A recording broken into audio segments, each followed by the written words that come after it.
Magandang oras mga kababayan, mga ka-Golden Boy. Noong marinig ng mga DDS na itong prosecutor ng ICC na si Khan ay magbitiw sa kanyang pwesto dahil merong hinaharap na isa ring kaso, ay napakasaya ng mga DDS. Nagbunyi kaagad at marami ang nag-vlog na si Digong ay uuwi na daw sa Pilipinas. Alright, so okay, pwede yan, pero ngayon ay muling nagsisikip ang mga dibdib ng mga DDS, ng mga supporters ni Digong at ng mga Duterte. Ay talagang nagsikip ang dibdib nila ngayon dahil mayroon palang pumalit kay Amir Khan, yung kalbo na prosecutor ng ICC. Ang pumalit niyan ay si Prosecutor Niang, isang Negro, isang Aprikano na meron palang reputasyon na grabe, na napakaraming kaso na naipanalo nito, at ito'y prosecutor na noon pa daw, matagal na, at muling ibinalik dahil nga ay nagbitiw sa kanyang pwesto yung kalbo na prosecutor ng ICC na si Amir Khan. Kaya narito ang video atin panoorin courtesy ng ating kaibigang Sa Iyong Araw. Isang mabigat na update kay dating Pangulong Duterte na talaga namang magbibigay ng bigat sa dibdib ng mga nagmamahal sa kanya. Halika, atin itong pag-usapan mga kaibigan. Okay, sige, tanong na lang po natin na ito po bang pag-leave ni Karim Khan dito sa being a prosecutor sa ICC, do we see a delay or kumbaga parang pagbabago, maapektuhan po ba yung ating sa pagdinig po ng kaso kay Pangulong Rodrigo Duterte? Substantially wala kaming nakikitang delay na lalabas dito sa administrative leave niya kasi in the first place, nung inisyu nga yung warrant of arrest, in-announce naman niya at sinabi niya nang in charge na sa Philippines Unified Team IC, Manjiayen Niang na talaga ang in charge noon pa man dito sa pagpapahuli kay Duterte and eventual pagbukas ng confirmation of charges hearing. Sa trial, kung aabutin ang leave ni Khan hanggang September 23, ang tatayo para sa prosecution ay si Niang. Isang babala, hindi mo ito gustong marinig. Mabigat na update kay Duterte na pumiga ng dibdib ng mga taga-suporta. Akala natin tapos na ang lahat, pero hindi pala. May bagong pihit ang kwento. Isa itong balitang hindi mo gustong marinig. Isang mabigat na update, lalo na kung ikaw ay taga-suporta ni dating Pangulong Rodrigo Duterte. Pero bakit tila mas mabigat ito kaysa sa mga naunang balita?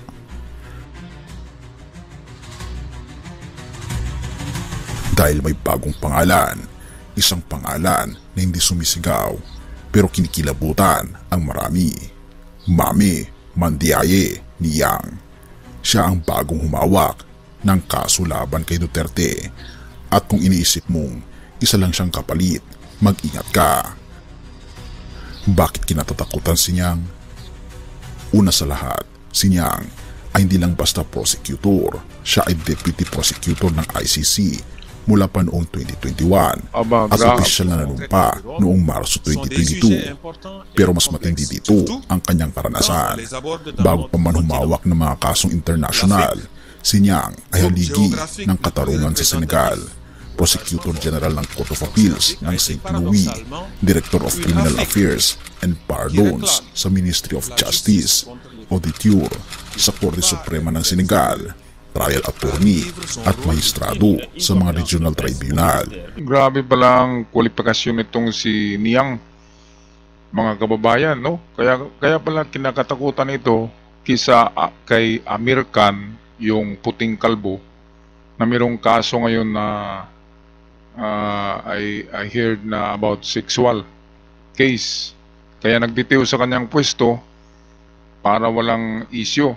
At ang ipinalit ay dating prosecutor pala ng ICC na mas matindi pa. Isa mukha pa lang ay nakakatakot na, di ba? Mga kababayan, kaya muling nagsikip ang dibdib ng mga DDS, ng mga Duterte nang marinig ito. Dahil mas matindi ang ang records nitong si Niang. Maraming kwalifikasyon. Grabe. Kaya patindi ng patindi ang ngayon Ang thrilling nitong prosecution ni Digong sa ICC, ay merong mga nangyayaring merong nagaganap na biglang pagbabago ng ng klima sa loob ng ICC. Kaya medyo kinakabahan ang mga DDS. Kasi nga black ay talagang kakabahan ka dito sa itsura pa lang, di ba? Parang Black Mamba. Alright, patuloy tayo sa video courtesy ng Sa Iyong Araw. Therefore, hindi siya nangangapa. Sanay siya sa masalimuot na kaso mula lokal hanggang pandaigdig. Kung iniisip mong doon lang siya malakas, hintay mo marinig ito. Chief of Staff sa International Criminal Tribunal for Rwanda, Judge sa Appeals Chamber ng ICTR at ICTY, mga korte na humatol sa mga war criminals, Regional Representative ng United Nations Office on Drugs and Crime para sa buong Southern Africa.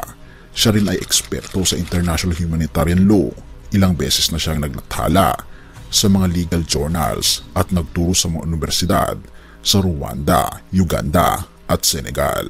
Hindi lang siya hukom, isa siyang thinker, writer at tagapagturo. Hindi siya magpapataig sa teknikalidad. Alam niya ang laro at alam niya kung paano tapusin ito.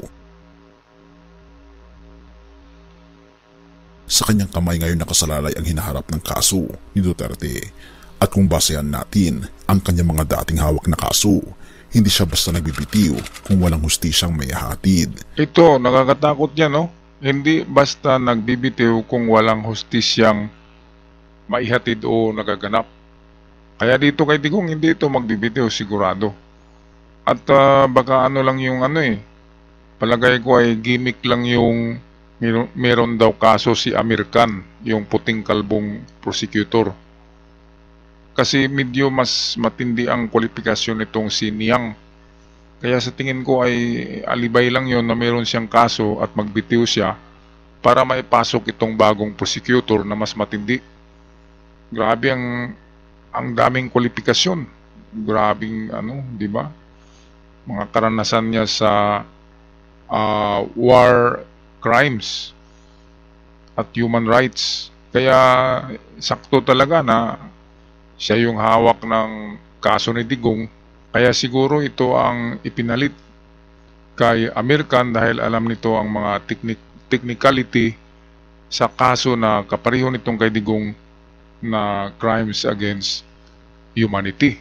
Nako, ang ganda talaga ang lang dito, ang tagal-tagal Parang nasubra na tayo sa paghihintay na na tayo, di ba? Napapanis na sa kahihintay nitong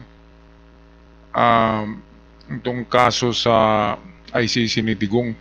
Ang layo-layo pa September 23 yata mag-start. Kaya ang tagal-tagal pa.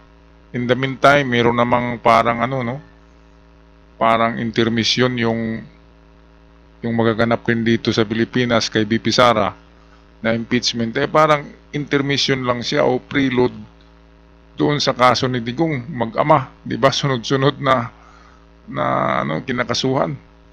Kaya busog na busog ang mata at tainga ng sambayan ng Pilipinas sa mga palabas na ito, mga kababayan. At ito ay atin aabangan. Alright, balik tayo sa video courtesy ng Sa Iyong Araw.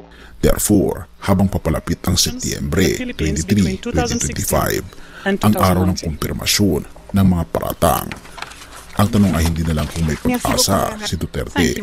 Ang tanong ngayon, kakayanin ba ng dibdib ng kanyang mga taga-suporta ang mga susunod na mangyayari?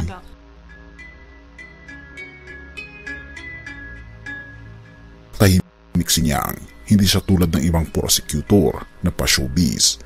Pero sa likod ng katahimikan niya, may dala siyang bigat. Hindi lang ng batas, kundi ng pandaigdigang pananagutan.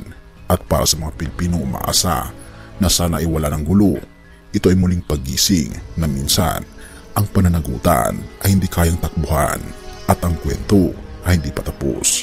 Kung gusto mong malaman ang susunod na galaw ng ICC at ang posibleng epekto nito sa bansa, mag-subscribe ka kaibigan kung hindi ka pa nakaka-subscribe dahil minsan ang may tunay na lindol, tahimik ang simula. Pero pagdating ng epicenter, wala nang makakatakas. Have mercy, O God. Lucas 12, verses 2-3. Ito yung ating babasahin na bersikulo ngayon sa Biblia, hatid sa atin ng sa iyong araw, Lucas chapter 12, verse 2-3. Walang natatago na di malalantad at walang lihim na di mabubunyag. Kaya ang anumang sinabi ninyo sa dilim ay marinig sa liwanag, at ang ibinulong ninyo sa silid ay ipagsisigawan sa mga bubungan. Napakagandang bersikulo, akma na akma dito sa ating episode. At maraming salamat sa lahat. Sa mga bago pa lamang, huwag kalimutan mag-subscribe sa ating channel at sa aking mga followers. Maraming salamat. Hanggang sa muli.